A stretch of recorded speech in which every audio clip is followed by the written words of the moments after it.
చేతిలో పడగానే అది ఎంతో విలువని నాకు చూపితివే. జీవమే లేని నాలోని జీవమును నింపుటకు నీ జీవితాన్నే తారబోసితివే.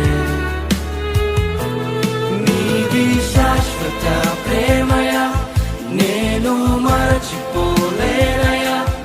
ఎన్ని యుగాలైనా మారదు. ఎండిన ప్రతి మోడును మరలా చిగురించును నా దేవుడు.